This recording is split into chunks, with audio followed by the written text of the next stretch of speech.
മമ്മൂക്ക ഇക്ക ഇവിടെ സ്ട്രൈറ്റ് ഹൈക്കാം.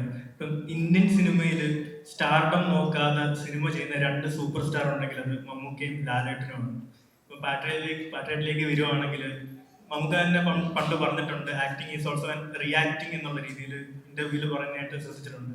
അപ്പം ലാലേട്ടനായിട്ട് കോമ്പിനേഷൻ ചെയ്യുമ്പോൾ മമ്മൂക്കയുടെ ഭാഗത്തു നിന്ന് അത്തരത്തിലുള്ള ഒരു റിയാക്ഷൻ കൊടുക്കാനായിട്ട് ഇപ്പൊ ഡയറക്ടർ പറയുന്നത് അല്ലാതെ എന്തെങ്കിലും നിങ്ങൾ ഇംപ്രവൈസ് ചെയ്ത് എന്തെങ്കിലും കാര്യങ്ങൾ ചെയ്തിട്ടുണ്ടോ? അതിനെ പറ്റിയൊന്നും. അതെല്ലാവരുടെ കൂടെ ഉണ്ട്. ലാലേട്ടൻ്റെ കൂടെ ഒന്നല്ല, ലാലേട്ടൻ ആരോട് അഭിനയിച്ചാലും അതുണ്ടാവും, ഞാൻ ആരോട് അഭിനയിച്ചാലും ഉണ്ടാവും.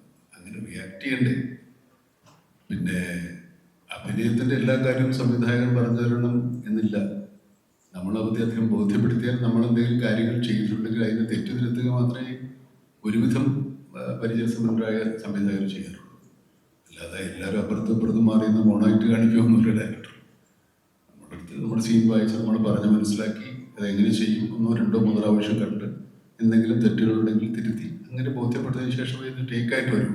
ടേക്ക് എടുത്താലും അദ്ദേഹം ഉദ്ദേശിക്കുന്ന തരത്തിൽ പൂർണ്ണമായ ഒരു പ്രകടനം ഉണ്ടായതിനു ശേഷമേ അത് ഓക്കെ ആകും. അത് നടന്മാരുടെയും സംവിധായകരുടെയും ഒക്കെ ചുമതലകൾ നിർവഹിക്കലാണ്. പിന്നെ നമ്മൾ ഒന്നോ രണ്ടോ മറുപടി പറയാം, എന്നിട്ട് പണി തരികയില്ലെങ്കിൽ